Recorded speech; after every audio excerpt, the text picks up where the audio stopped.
Well, good afternoon to everyone. We're going to just give just about another minute to let some more folks come on, and then we'll start.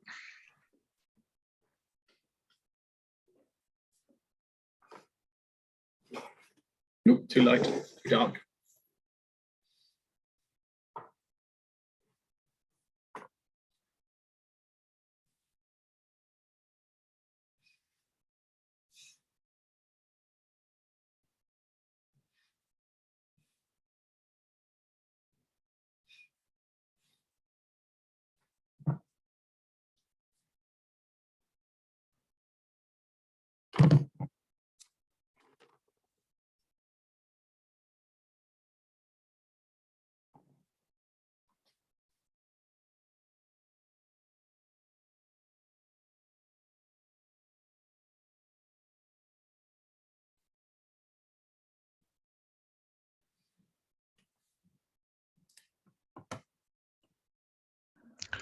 Well, we'll start with the introductions as just a couple more people come on. Good afternoon to many of you, and good morning from Denver, and happy tomorrow for anyone joining from Australia. My name is Lucian Deaton. I'm the Senior Digital Marketing Manager with Technosylva, and I'm very happy to be able to host and introduce this session today. PyroLife is once again connecting the world of wildfire with its latest webinar highlighting people making change. And today's 30-minute presentation is on developing and implementing vegetative fire training for the UK. The presentation will cover how Forestry Commission, working with partners in England, the UK, and internationally, developed and implemented accredited training to land managers across game management, forestry, conservation, and farming sectors to increase resilience to wildfire incidents and improve prescribed burning operations as part of their climate change adaptation. Our speaker today is Rob Gazzard, certainly a friend of PyroLife and happy to say myself as well. He's an advisor with contingency planning and wildfire for Forestry Commission. Over 25 years of forestry and 7 years of fire and rescue service experience. Rob works in England, the UK, and international levels on wildfire management, helping to improve resilience to a wide range of natural hazards. This includes both UK and international experience of wildfire operations, leading the UK's first official international deployment in 2018 in Greece in response to those fires, policy work for wildfire resilience with the Majesty's government, as well as European Union lead for wildfires and numerous partnerships. There is a Q&A box at the bottom during his presentation. Please provide any questions there you may have, and we'll get to those at the end and then certainly go through them in that part of the discussion. But want to move on quickly to Rob, and the floor is yours, and we look forward to hearing from you this morning. Thank you very much, Lucy. It's a very kind introduction and allows me to skip a few slides. So thank you very much for that. Help speed things up. Firstly, before I start, I should really acknowledge Andy Elliott, who's really the co-developer, co-implementer of this work. Andy's been a fantastic creative source in this process and really good deliverer of training. So let me acknowledge him before I get started. As Lucian's mentioned, I've done some things which is very nice around the world. That's been in partnership with Andy on many occasions, which has been great. And that's just allowed us to kind of build up our experience and knowledge, and we're still learning. We've not yet stopped, and I think that's a really key part of the process. And thank you to all of our international and UK friends who've helped us with that process. And as mentioned, that's led to us being deployed back in 2018 to Greece, which was a humbling experience and really highlights the risks we're dealing with. The policy context to what we developed really started a few years back, and one of the first things was an Uplandia document, which was really an excellent bit of work done by a range of academic universities, and that really highlighted the need for both national training standards and certification, which colleagues in Australia, New Zealand, South Africa, America, and Canada already have. They'll be very much aware of that, and we wanted to replicate that success really in the UK. Also, this particular project looked at highlighting, I've been a researcher, looked at highlighting the need for strategic level management planning for wildfires as well. And that was really much born into the government's England action plan for peat, which highlighted again the same kind of factors that were really, really important for us building resilience in some of our most important habitats and landscapes. An excellent paper by Claire Belcher et al. In 2021, which was, I think, one of the source documents for the government's, the Climate Change Committee's Climate Change Risk Assessment 3, which leads out kind of thinking about adaptation. Claire's work with the team really did highlight the need for both training and for management planning, as well as the kind of joint operational working with both land managers and the fire and rescue services. So an excellent bit of work there, and recommend that you download that. And a bit of a step change in England is that we then had an updating to the heather and grass burning regulations, which for the first time brought in the requirement for licensing of prescribed burning on deep peats. And for one of those reasons was to reduce the risk of wildfire, for other reasons as well. And that's a bit of a step change. It brings probably prescribed burning on deep peats in line with forestry practice, where we have to issue a license for felling or for thinning. We took an approach of having simple modules that people could undertake in their own time, either online or online with workshop training. The foundation of that was the Vegetation Fire Foundation module, and that really provided the basics of wildfire and prescribed burning knowledge and safe working practice. And then from that, there were pathways developing from there where you could go off and do the more strategic level of wildfire management planning, or become an operator. We're not firefighters, we're operators. And then on to prescribed burning itself and improving your planning for prescribed burning before you undertake the operation. And we targeted these at government's occupational levels. So we actually aligned with wider government direction on training. And that was to kind of engage with operators, people who were the hands-on level, supervisors, people who were actually drafting up the activity plans and delivering those, and then the managers themselves undertaking more strategic management. So we ensured that was aligned with known actors within our communities and our businesses. As mentioned previously, the management planning is the strategic level of our work, and the prescribed fire manager is the operational planning element, and then the operational delivery is done by operators. And we wanted to have these very clear strata so we could communicate that very effectively to not just forestry people, but gamekeepers, farmers, also to a wider range of people working, including in research as well. We designed the training to be universal, a bit like the United States approach, where you just have one training course across both fire and rescue services and across land managers and civilians and other bodies.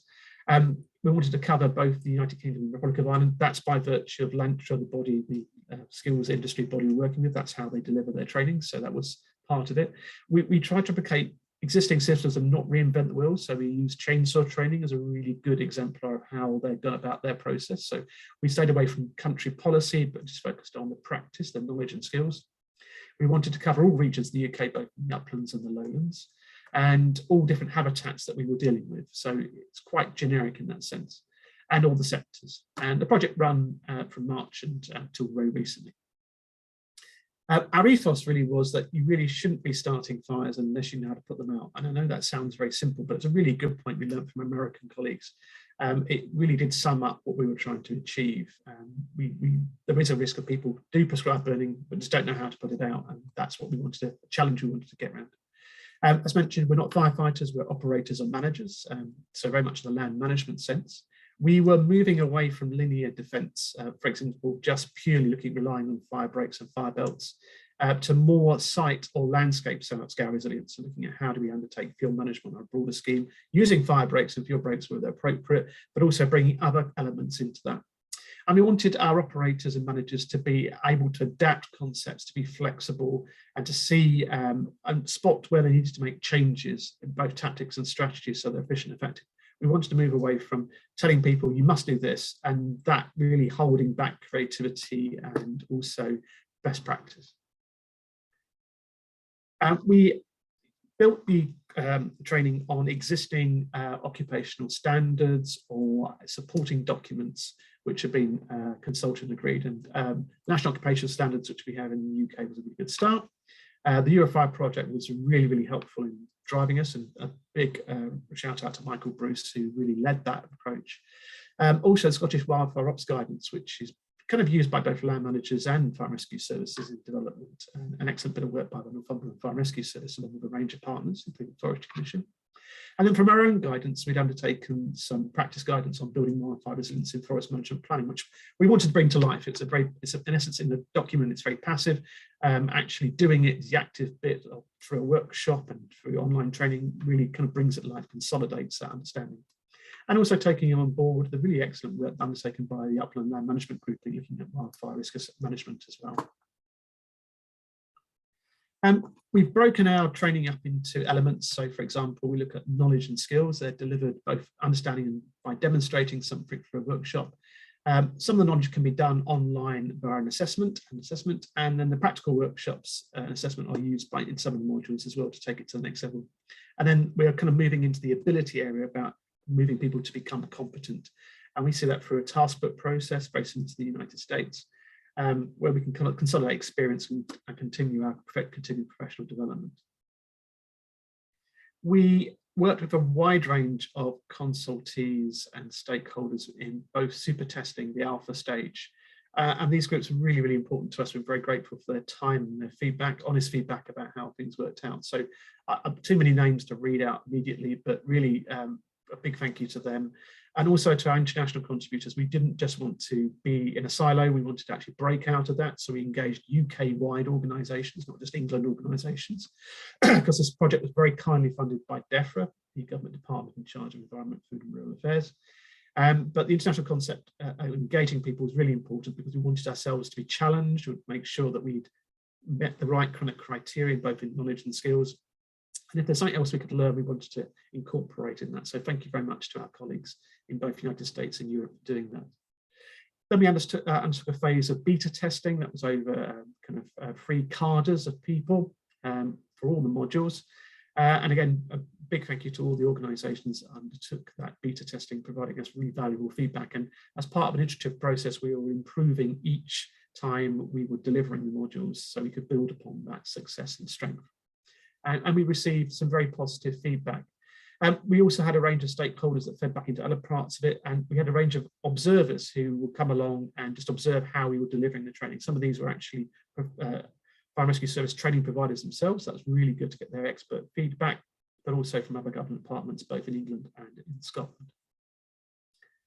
And the outcome of all that was from the quantitative feedback of that. We have lots of qualitative feedback, it's very useful. The vegetation fire operator, the doing bit, the hands-on bit was rated as excellent on a scale of excellent to very poor. Wildfire management plan was rated as good, and prescribed fire management was rated excellent to good, which we are happy with. I think that meets what we need to do. We weren't aiming for gold standard, but it looks like in terms of quality delivery, we achieved that. Kind of break down the modules themselves is as follows. The Vegetation Fire Foundation is prevention, it's response, it's operations. It's a beginning bit, it's giving you key ideas and elements there, start building upon. It's purely online, it's 3 hours of online training.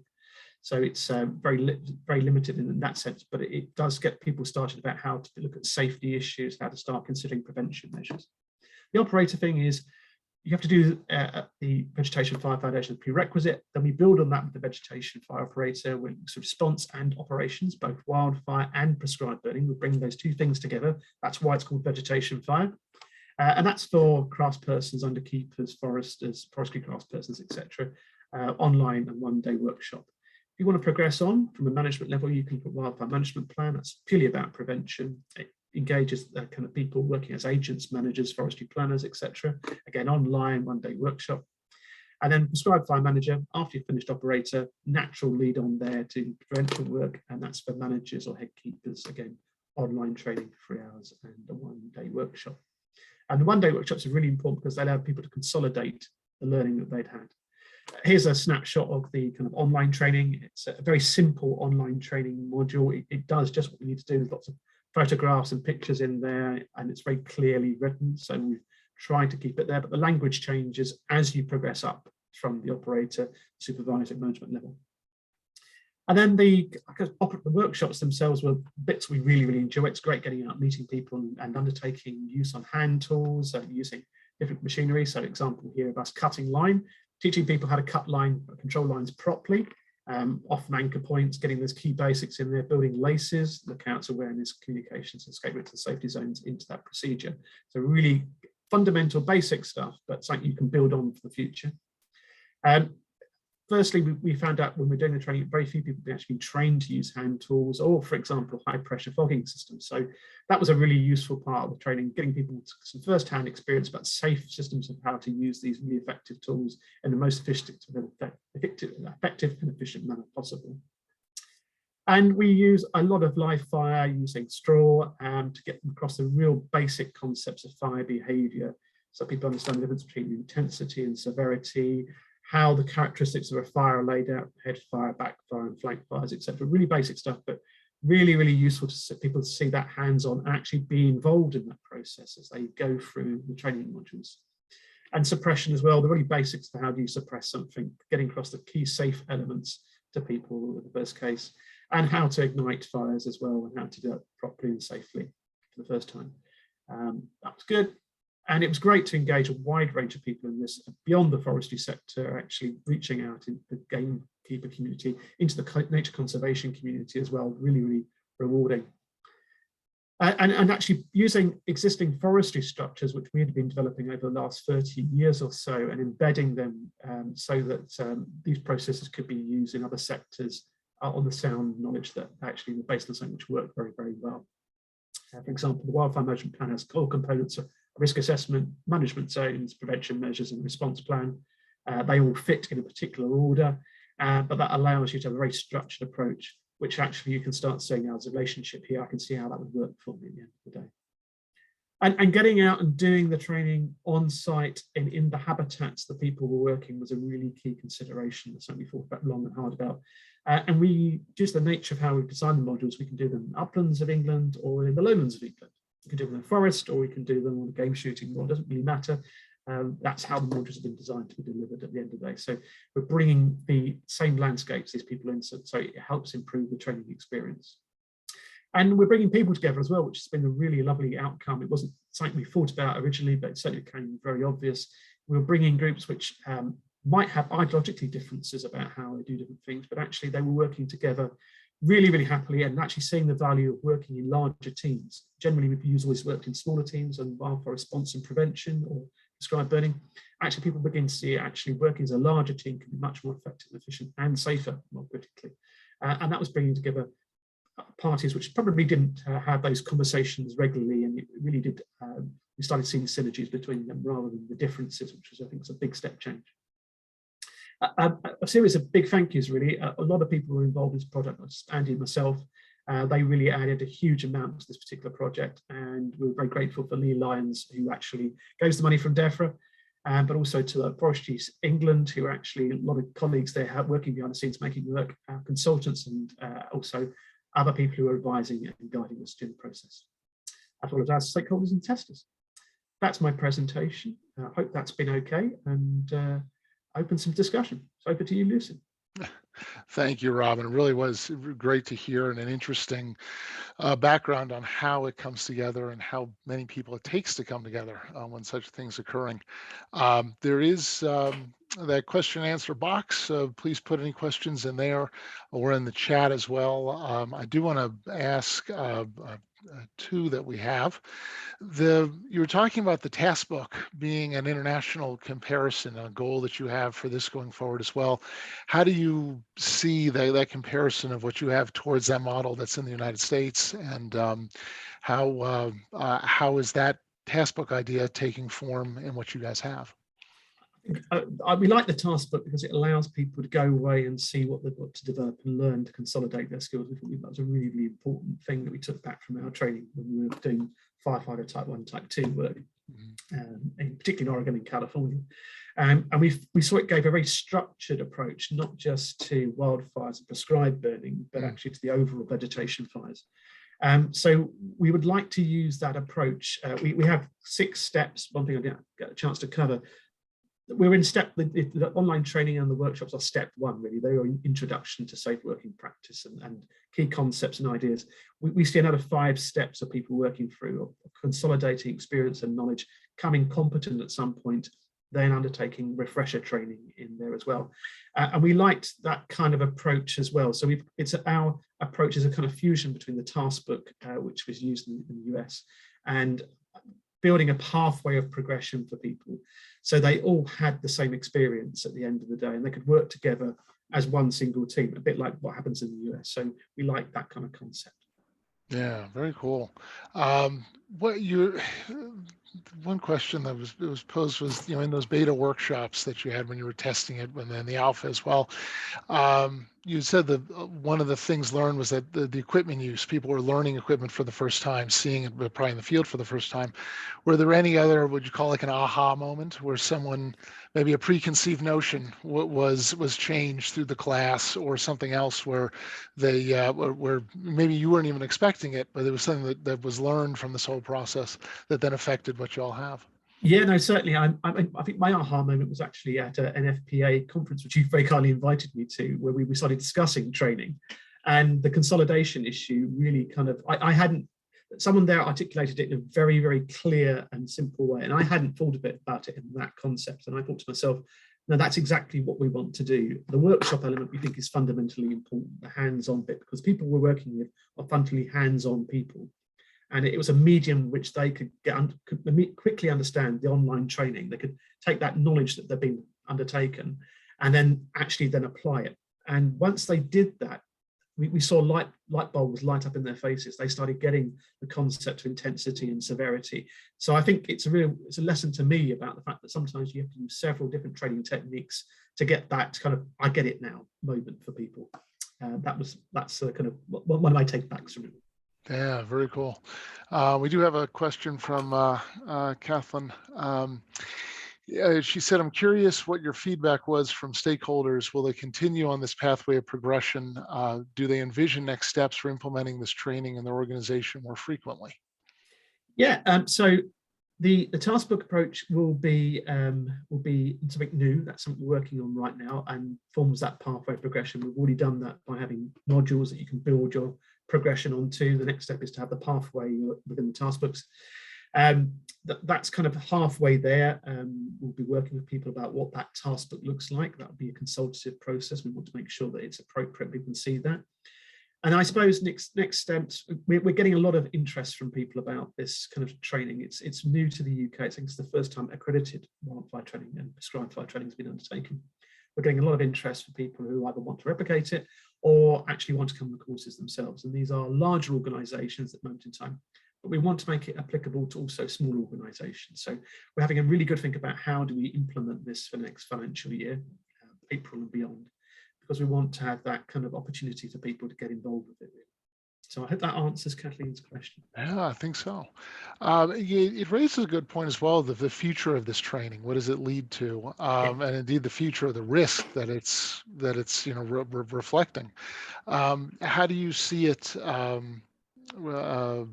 evolving with that risk? How have you all designed it in a way that you can bring in new modules or update them? How often is it made relevant and live again?